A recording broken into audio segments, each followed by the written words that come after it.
My name is Gillian Alcott, and I'm 33 years old. On Mother's Day, my mother held the card I had spent 2 weeks making out over the kitchen trash and let go of it while 11 people watched. My sister had just given her a diamond necklace. Mom said the best gift would be if I disappeared from this family. Then she told me to leave before I ruined the mood. So I left. I was halfway down Hollybrook Drive when a long black car came up behind me and stopped. The woman who got out was 84 years old and she used a cane, and when she said a name I had never heard in my life, my mother went down on the porch steps like somebody had taken her legs out from under her. That was May. What I found 4 weeks later in a client's box of old letters was worse, and what I did with it in September is the part my family still can't talk about. Welcome back to Hidden Family Revenge. This is the channel where we sit with the stories families keep folded in the back of a drawer, the ones that only make sense years later, once somebody finally says them out loud. If you have ever been the one who made the gift instead of buying it, stay with me. Drop a comment and be sure to subscribe. The house at 412 Hollybrook Drive has cloth napkins on a Sunday. That is the first thing you need to know about my mother. And honestly, it might be the only thing. I parked on the street instead of the driveway and kept my keys in my coat pocket, because I had been coming to these things for 33 years and I know how to leave a room. I had planned on 90 minutes. I only came because Sadie, my niece, who is 9, wrote me an invitation in purple marker and mailed it herself with a stamp on it upside down. She met me at the car and pulled me around the side of the house to show me a toad she was keeping in a coffee can. Inside, my sister Paige had already set the table by name card. My brother-in-law Shane was carving ham and talking about a distributor conference in Bowling Green. And at 2 o'clock exactly, because my mother runs an afternoon like a church service, Paige set a long flat box in front of her, and the room made that sound rooms make.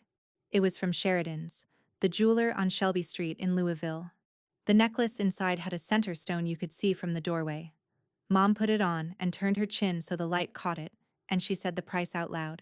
Twice. The way other people say grace. $14,500. The box went around the table like a certificate.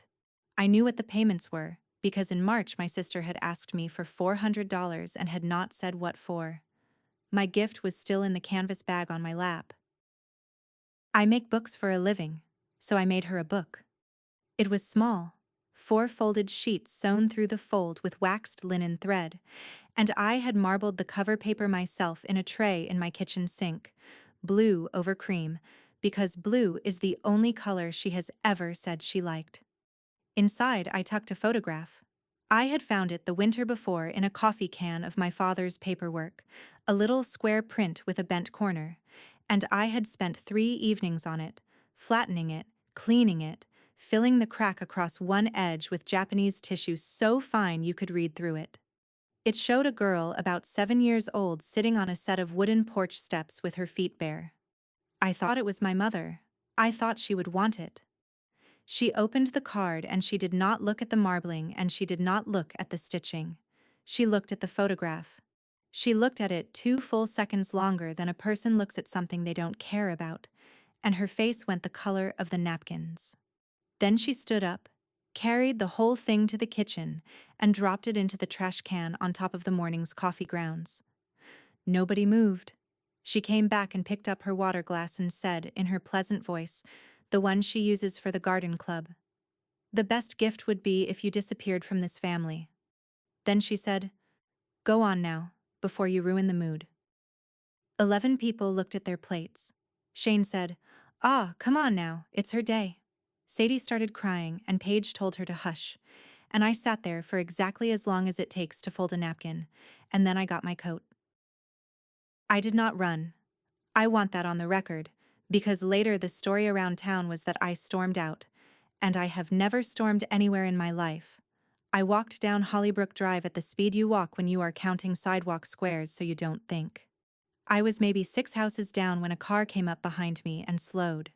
The neighbors told it later as a limousine, and by July that had hardened into fact, the way things do in a town of 4,000. It was not a limousine.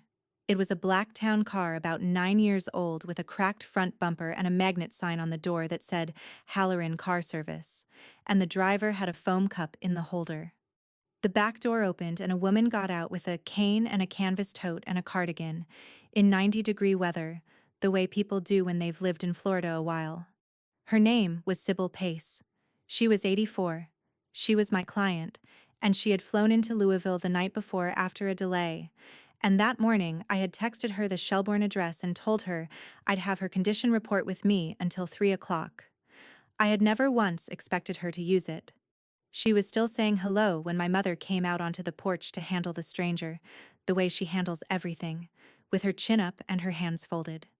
Mrs. Pace squinted into the sun. She tilted her head, and she said in a perfectly friendly voice, "Sandy? Sandy Pool?" My mother sat down on the top step. Then she went over sideways and her shoulder hit the railing, and the screen door banged twice against the frame, and Paige started screaming for Shane to call somebody.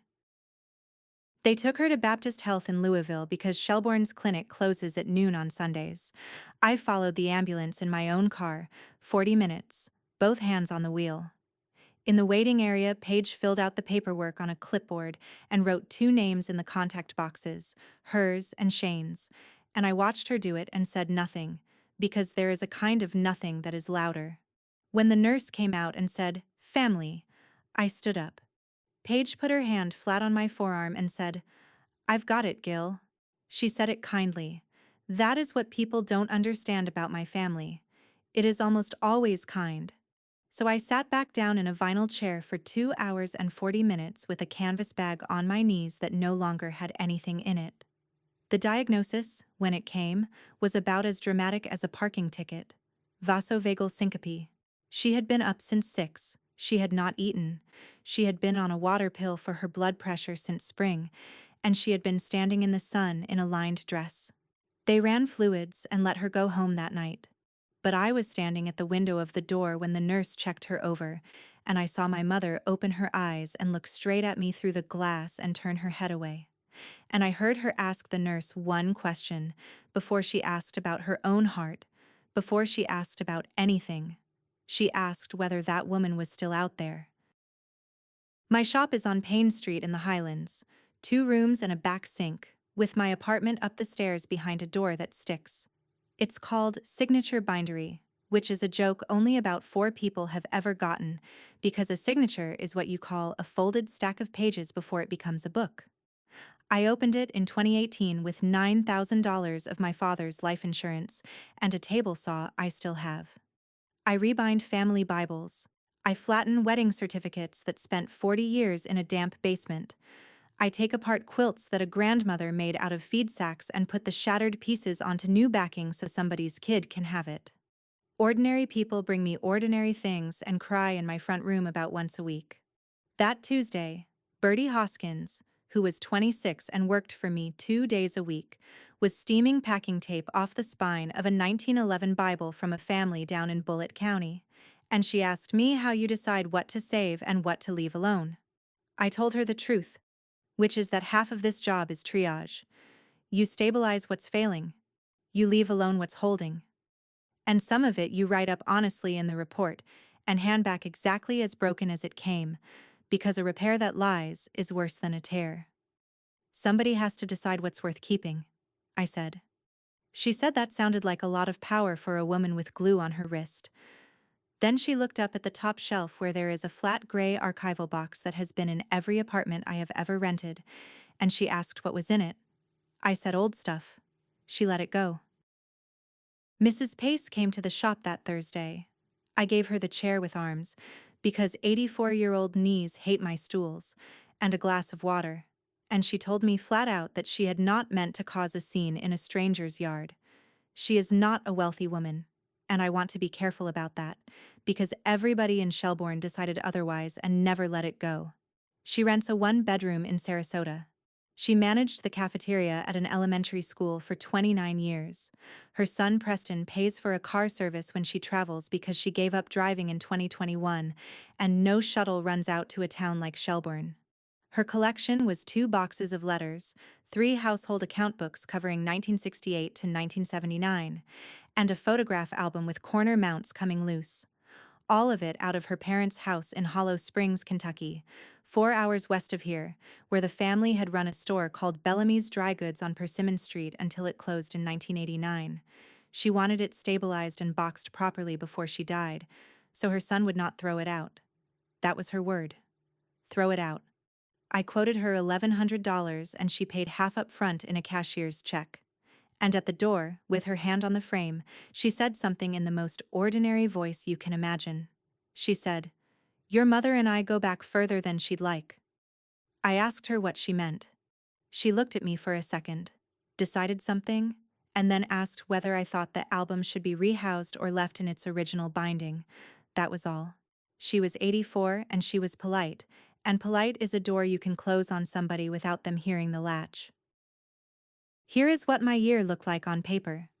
Shelbourne was turning 200 years old in September, and the Heritage Committee had voted in February to have the 1889 church record book from Shelbourne Methodist conserved and put under glass in the Fellowship Hall. $11,000. That is not a lot of money to most people. It was 41% of what my shop had grossed the year before, and I had already ordered the case and the mat board. My mother chaired that committee. Her best friend Paulette Hines has run the garden club since 1998 and holds the purse strings for anything in that town with the word heritage on it. I knew that was a risk when I bid. I bid anyway, because a small shop takes the work in front of it. 10 days after Mother's Day, my mother called me for the first time since the porch. She did not ask if I was all right, and she did not mention the hospital.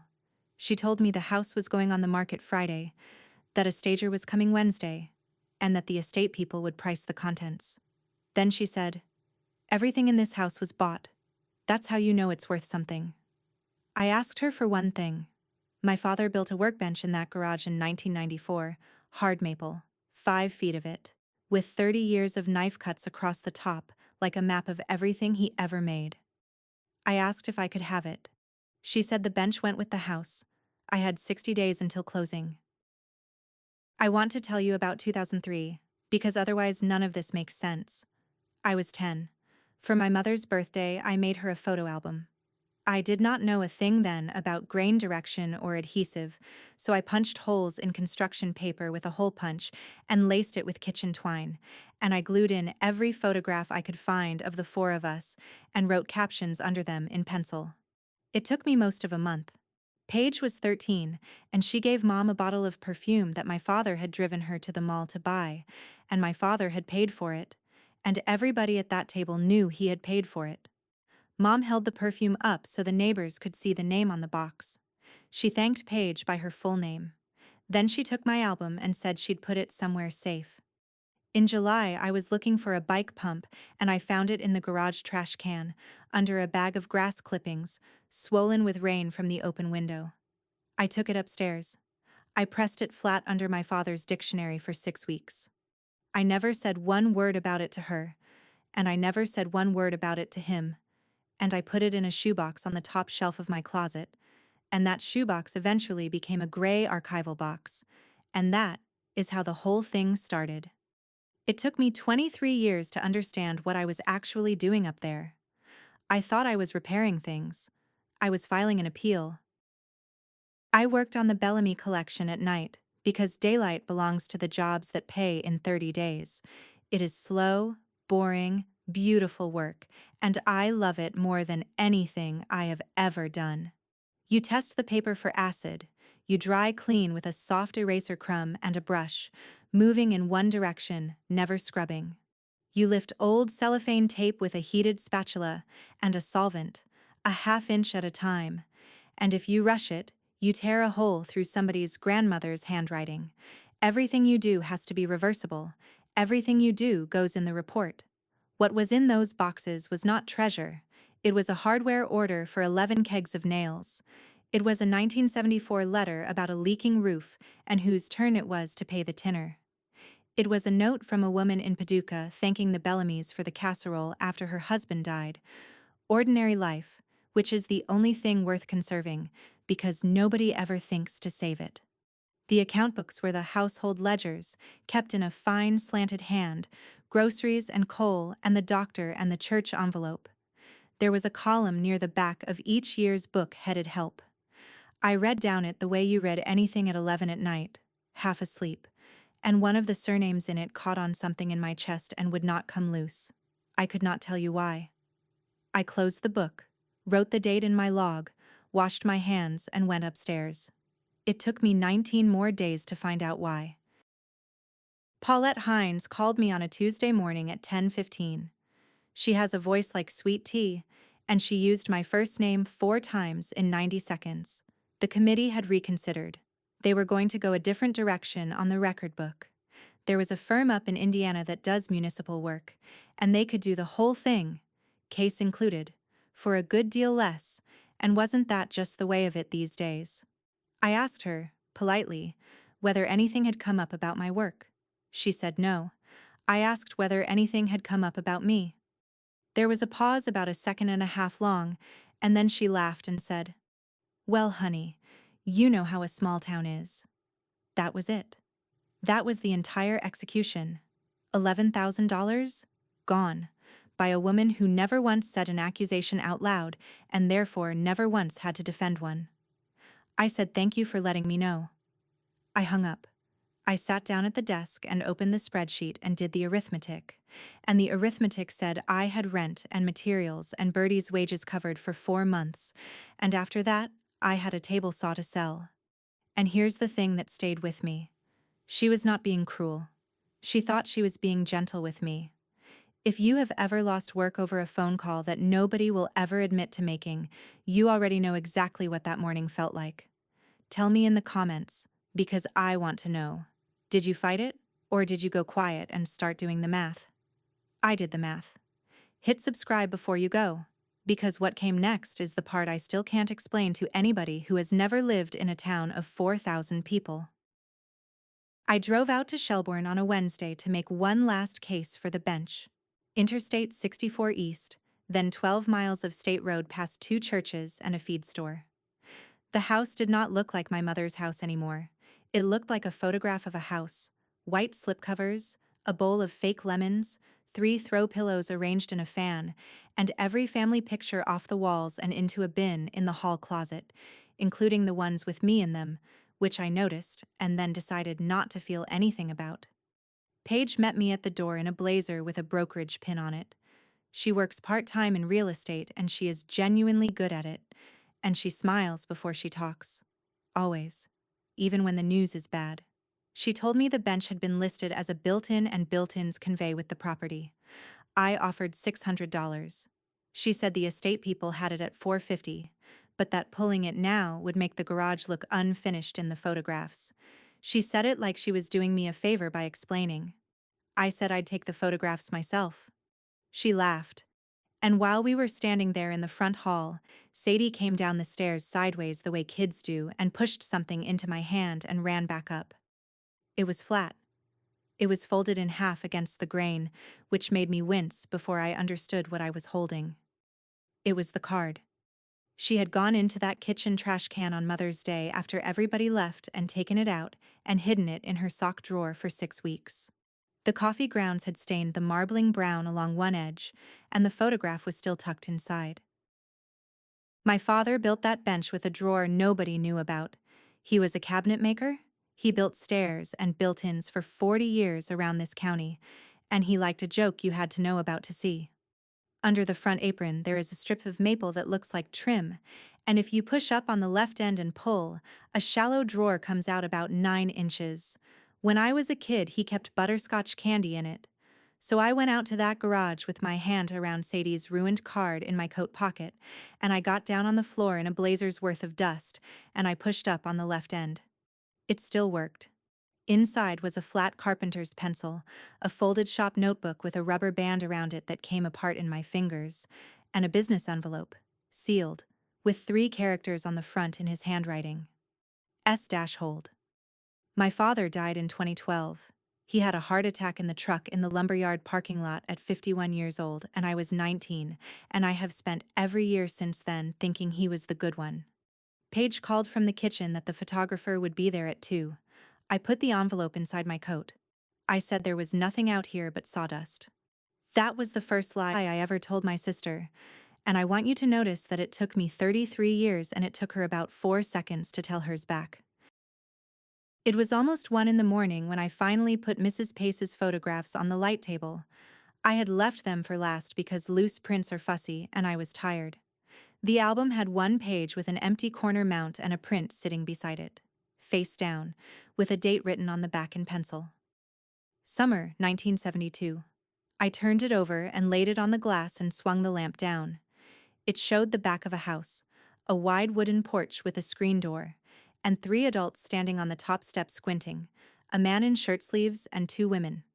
And at the bottom of the steps, off to the side, half out of the frame, the way you get put half out of a frame, there was a girl of about 7 sitting with her arms around her knees and her feet bare. I pulled the loop over. I want to be honest about what happened next, because it was not a movie moment. I did not gasp. I sat very still, and I looked at a child's chin, and I have looked at that chin across a dinner table for 33 years, and it belonged to my mother. It was the same porch, it was the same steps, the same screen door, the same everything as the little bent square I had found in my father's coffee can and cleaned and tucked into a homemade card and handed her on Mother's Day. Then I opened the 1972 account book to the column headed Help, and I ran my finger down it. And there it was in that fine, slanted hand, entered every week for 4 years.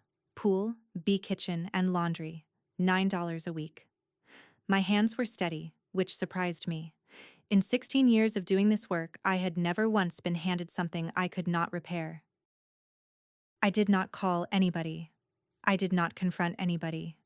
In my trade, you do not get to announce a conclusion because a thing looks a certain way under a lamp at 1 in the morning, and I have testified about provenance twice in my life, and both times the whole job was refusing to say more than I could show.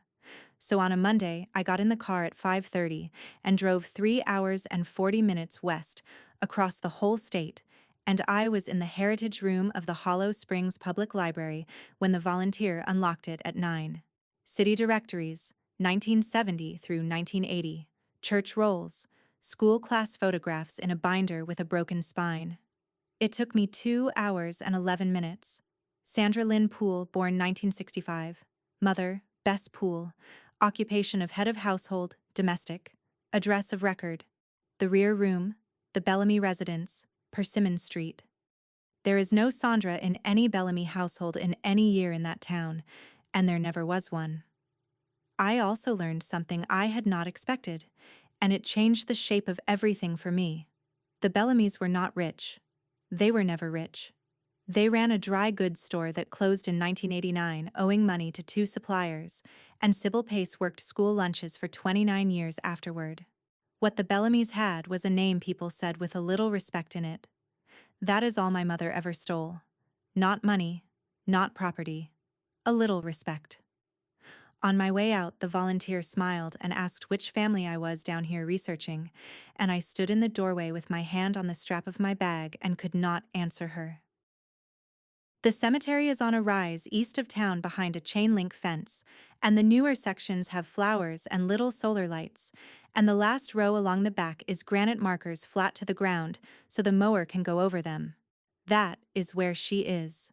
Poole, Bessie M., 1928 to 1991. Nothing else on it. No verse, no husband beside her, no dates for anybody else. I had a grandmother until I was almost 2 years old, and nobody ever said her name in front of me one time. I sat down on the grass next to her because my legs quit, and I stayed there long enough that the mower man came around twice, and the second time he just went the other way, which was decent of him. On the way out, I stopped at the little office by the gate and asked the woman there who had bought the marker, since it was clearly set later than the burial. She was happy to look. She has a ledger with a green cover and she is proud of it. She ran her finger down 1992 and turned the book around so I could see. A check, paid in November of that year, for $260, for a flat granite marker, Section D, row 22. And the name signed on the line, in the handwriting that used to write my absence notes for school, was H. Alcott. In my coat pocket, the whole drive home, there was still a sealed envelope I had not opened. I opened it at my bench on a Thursday with a bone folder, because after 16 years I cannot tear an envelope even when I want to. There were 3 things in it: a photocopy of a 1987 application for a marriage license out of the county clerk's office, with my father's name typed in one box, and in the other box, typed and then crossed out in pen and retyped, the name Sandra Lynn Poole.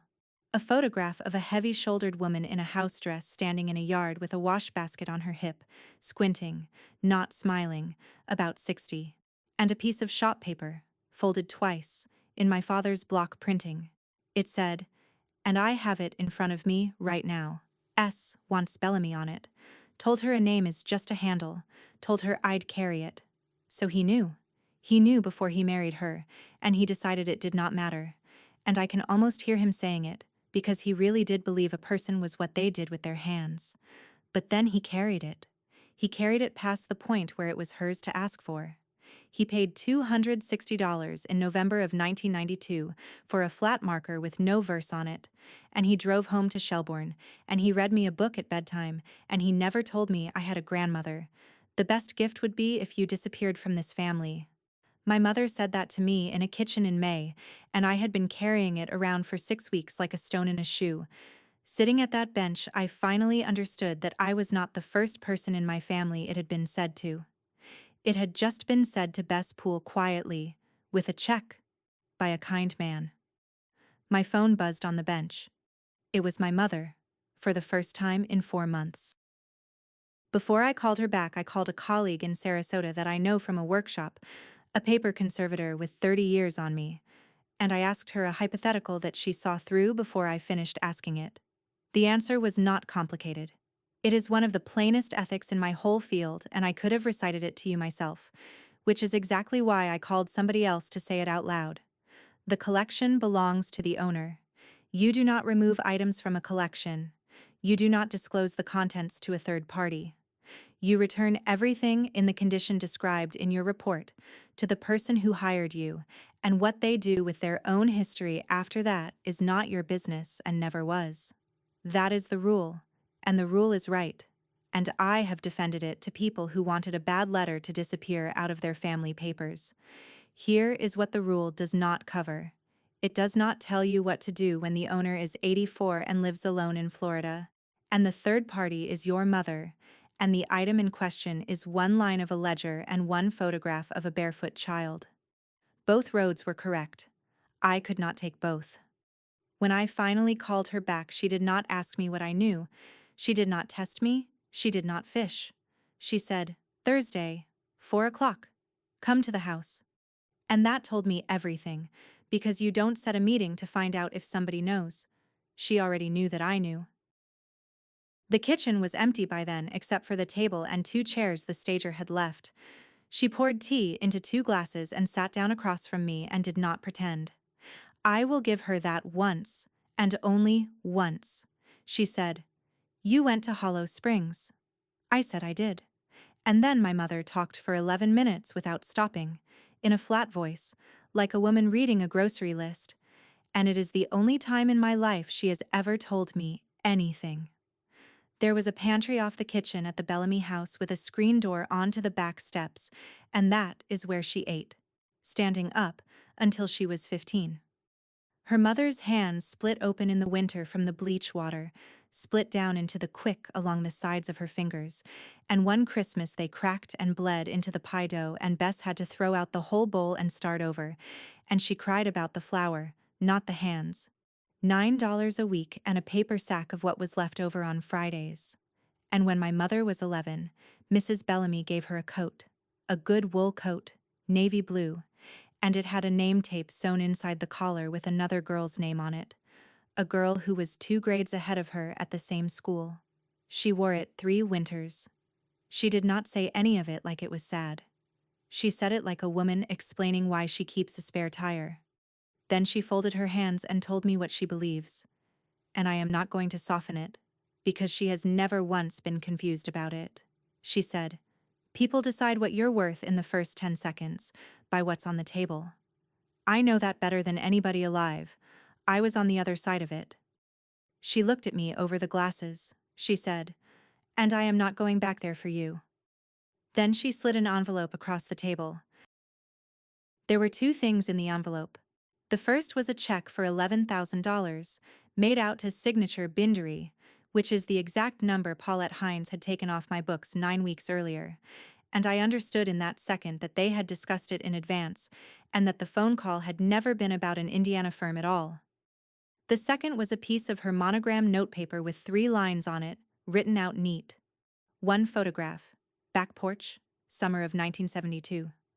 One page, household account book, 1972, the column at the back. One letter, 1974. She did not say the word steal and she did not say the word destroy. She said, "Those 3 items don't need to go back." She was calm. She was even reasonable, and that is the part people never believe. My mother is not a screamer. She is a negotiator, and she has been negotiating her whole life from a position she built out of nothing, and she was making me an honest offer in her own currency. The heritage contract would be reconsidered at the September meeting, the workbench would be pulled from the sale before closing and delivered to Louisville at her expense, and there would be a place at the table at Thanksgiving, which she said last and lightly, the way you set down the heaviest thing you are carrying. All I had to do was hold back 3 pieces of paper from an 84-year-old woman who would never in her life know they had existed. I picked up the envelope, and God help me, I did not say no. I want to tell this part exactly the way it happened, because I think if I clean it up, you will stop believing me. At 2 o'clock in the morning, I turned on the light table. I laid out a sheet of blotter. I put on gloves, and I lifted the 1972 photograph out of the album and set it on the wood beside the mat cutter, all by itself, the way you set something aside when you have decided about it. It sat there for 10 minutes.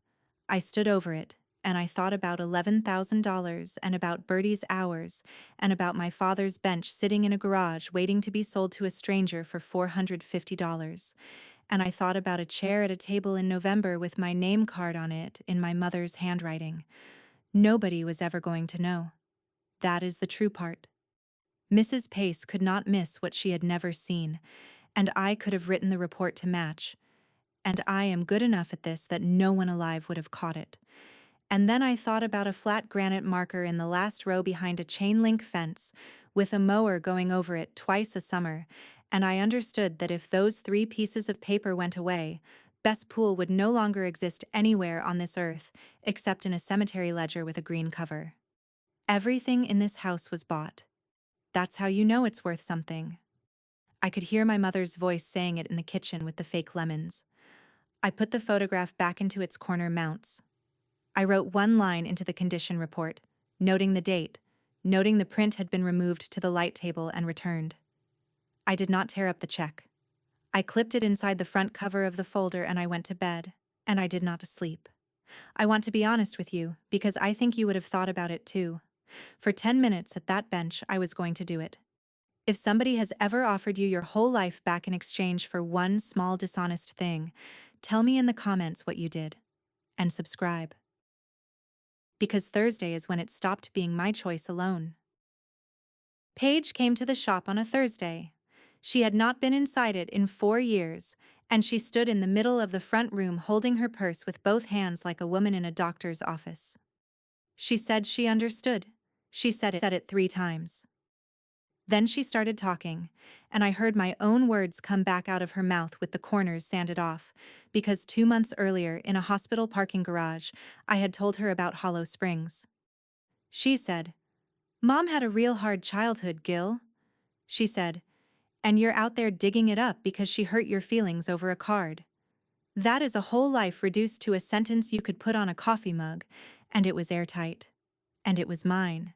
And she had built it out of the only thing I ever gave her." Then she took a folder out of her bag. It was a waiver. 1 page, disclaiming any interest in the personal property and fixtures at 412 Hollybrook Drive.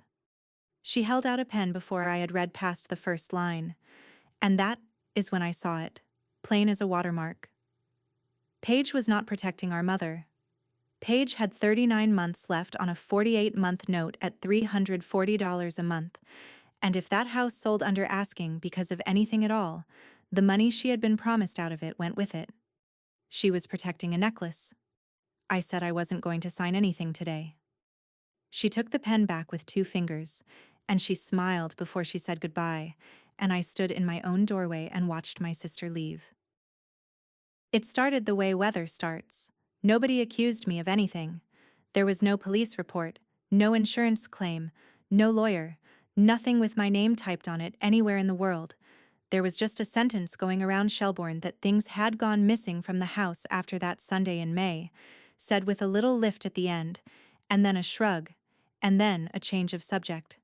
Inside of 3 weeks, I lost a Bible rebinding I had already ordered leather for, a quilt job from a woman in Spencer County who stopped answering, and a christening gown a family had been passing down since 1911. The woman at the photo shop on the square in Shelbourne looked over my shoulder while she answered me. I did not sit there and take it, and I want that on the record too. I sent a certified letter to the Heritage Committee with a full inventory of everything that had ever come into my shop, a copy of my studio insurance binder, and an offer to pay for an independent inventory by anybody they chose. I asked 2 long-standing clients for letters. Nobody answered, and here is the thing I did not understand until I was 33 years old. You cannot defend yourself against a rumor, because a rumor has no plaintiff and no hearing date and no burden of proof. There is no room you can walk into. My mother called once during those weeks, and it lasted less than a minute. She said, "Somebody has to decide what's worth keeping, Gillian. In this town, that is not you." The collection was due back to Mrs. Pace on Friday. I packed it on a Friday morning. 2 boxes of letters interleaved with buffered tissue, 3 account books in custom 4-flap enclosures. I cut myself. The album rehoused with new corner mounts and the original mounts saved in a labeled sleeve, because you keep the evidence of the original even after you replace it. 14 pages of condition report. Every intervention listed. Every material named. Every date.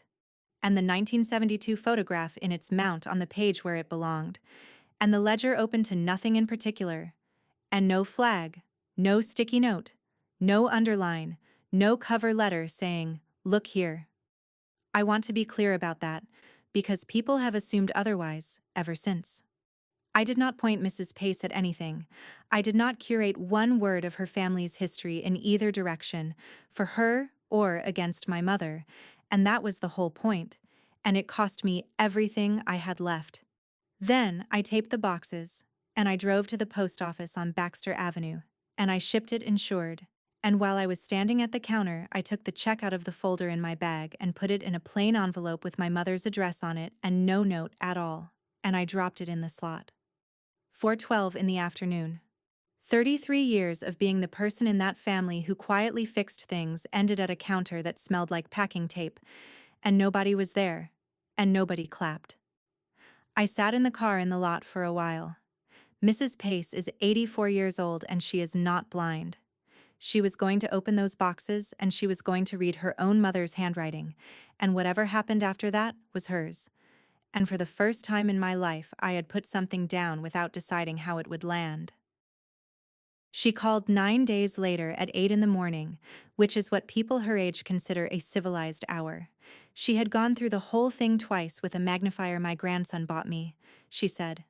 And she wanted me to know the boxes were beautiful and that she had cried over a receipt for a coffin, which is exactly what happens to all of us eventually. Then she got quiet. She said, "I found the picture off the back porch." I did not say anything. And she said the thing I have thought about almost every day since. She said, "I remember that child. I remember she ate on the back steps." Then, after a second, "We fed her out there and we thought we were being kind." She was not angry at my mother. That was the part I had not prepared for.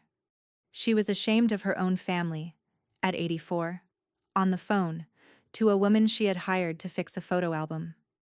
She asked me 2 or 3 careful questions, and I answered exactly none of them, and she stopped asking, because she is a person with manners. And then she told me she had been reading the town page for Shelbourne, the way you do when you get curious, and she had seen that the Bicentennial Heritage Supper was the 12th of September at the Methodist Church, and that Sandra Alcott was being honored for her service to the committee. She said, "I could come up. If you want, I'll stand up and say who she is." I did not answer her. I told her I'd call her back, and then for 6 days I did not call her back. And in those 6 days, 3 more clients went away. One of them told me why, which was almost worse than the ones who didn't. By the end of August, I could not make Bertie's wages and pay for board stock in the same month, and I am not going to be the kind of employer who lets a 26-year-old find that out from a bounce check, so I told her on a Tuesday morning with the door propped open and the fan going. She did not argue, and she did not get angry. She cleaned out her drawer, which took about 4 minutes, because it had a hair tie, 2 bone folders, and a granola bar in it. Then she hugged me, and that was so much worse than yelling that I had to go stand in the back room. On her way out, she stopped under the shelf and looked up at that flat gray box like she had been waiting 2 years to ask. She said, "You never did tell me what's in the gray box." And I don't know why I told her the truth right then, when I had never told anybody. But I said, 31 years of things my family threw away. Bertie stood there with her keys in her hand, and she looked at it, and then at me. And she asked the only question in this whole story that actually mattered. She said, "Why are you keeping it for them?" Then she left, and the fan kept going, and the question stayed in the room after she was gone.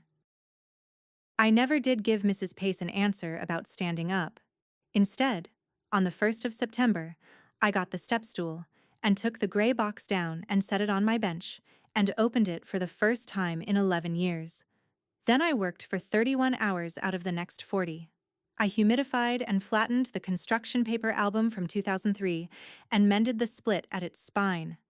I de-acidified a second-grade drawing of a horse that had been rained on in a garage can in the year 2000.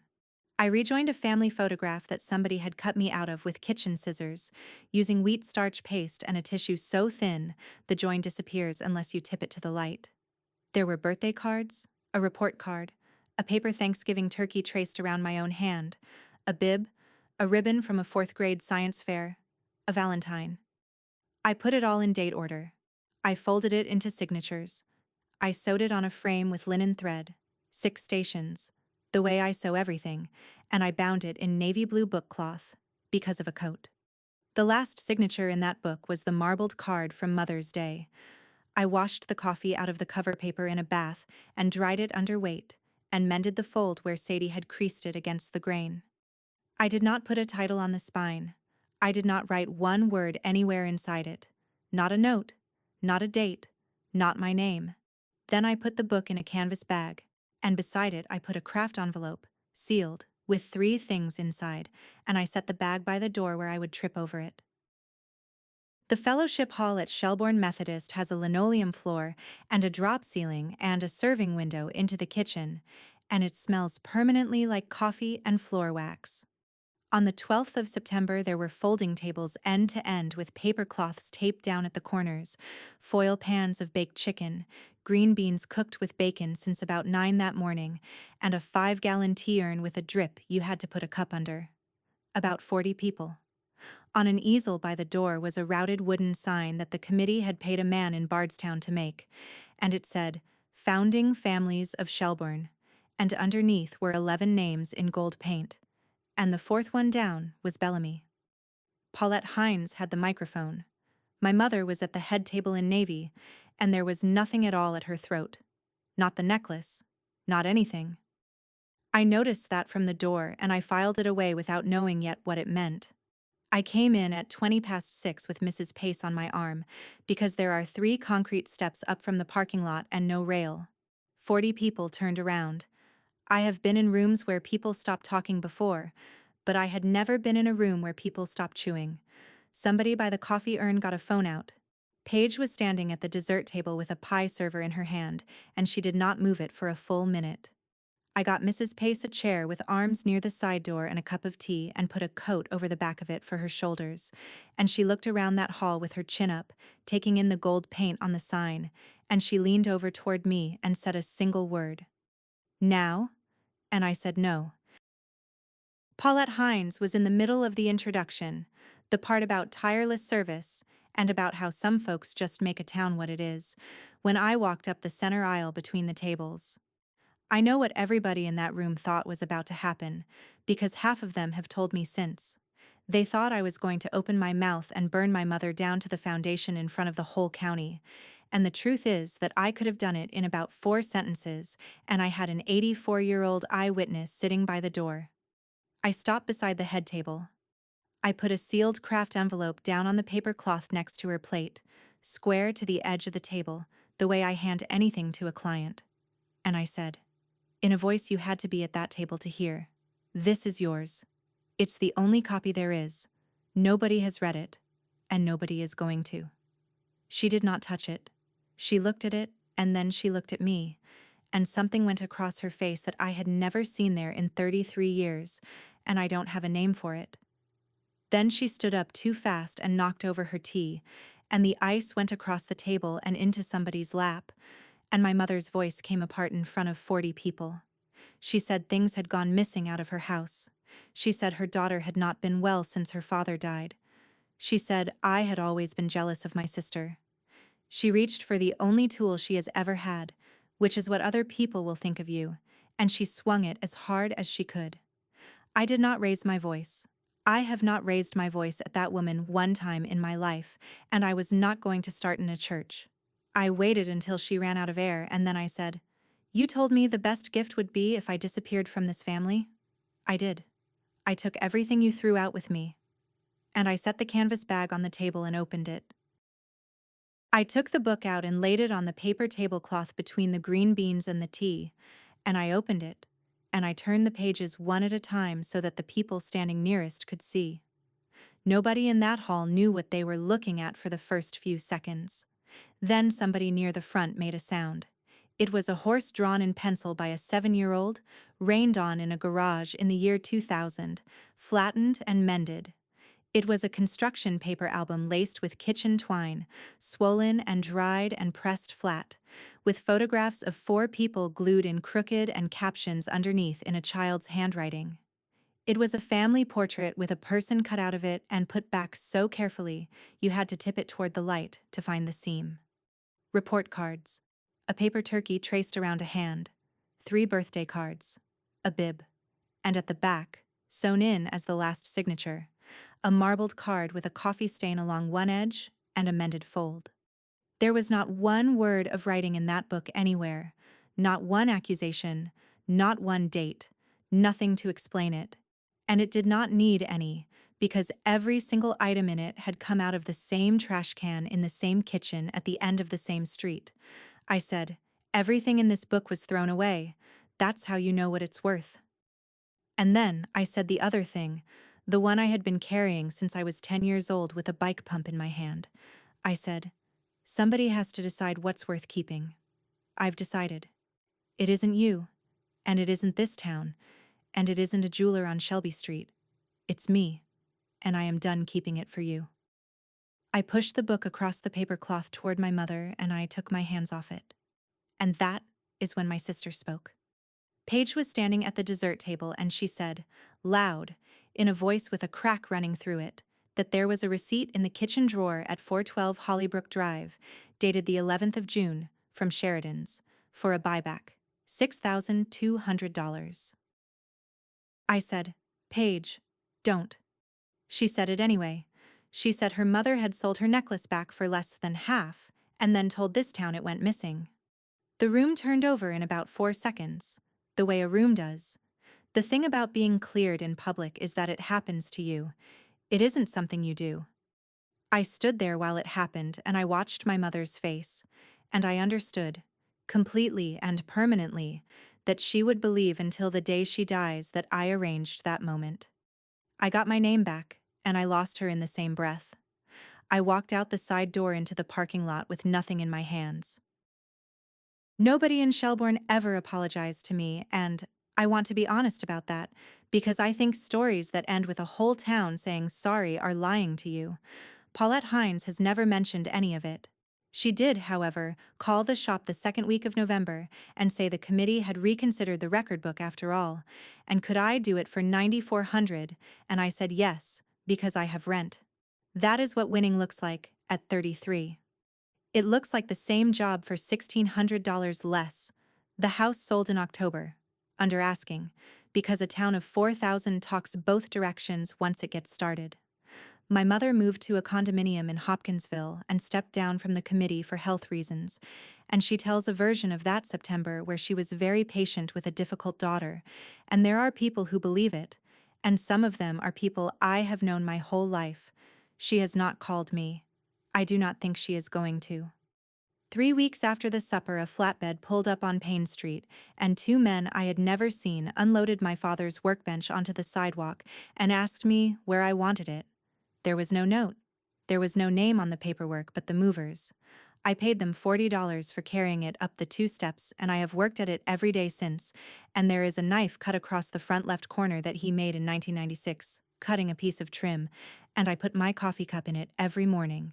Mrs. Pace sent a letter, handwritten, and inside it was the 1972 photograph, released to me in writing, because she said it ought to live with somebody who knows how to keep a thing.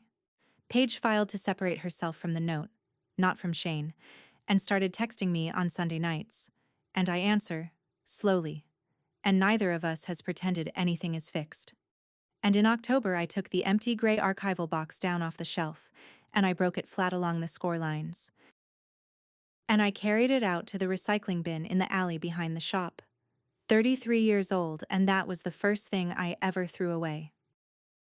Since January, the shop has been open the first Saturday of every month at 9 in the morning, and there is a table set up under the front window with a lamp on it and a box of tissue and a pot of paste. You bring me one thing somebody threw away, and I mend it, and it costs you nothing. I did not advertise it, and it has never once been empty. People bring recipe cards in their mother's handwriting. A man brought a letter he mailed home from basic training in 1988 that his wife had kept in a purse until the purse fell apart. A woman brought half a wedding photograph and did not explain, and I did not ask. On the first Saturday in January, Paige came in with Sadie, who is 10 now, holding a drawing that had been torn in two straight through the middle. I did not fix it. I put a needle in that child's hand and held the folding bone steady and showed her how to come up through the fold and back down, and she did it crooked, and then she did it straight. She wanted to know how you can tell whether a thing is worth saving. I told her the truth. Nobody hands you that answer, and nobody can take it back once you have given it to yourself. That's my story. One card in the trash. One name that was never hers. And a box I finally set down. If somebody in your family measures you by what your gift cost, take this as your sign. You do not have to keep filing an appeal. If this reached you, send it to the person you were thinking about the whole time. Drop a comment, hit subscribe, and I'll see you in the next one.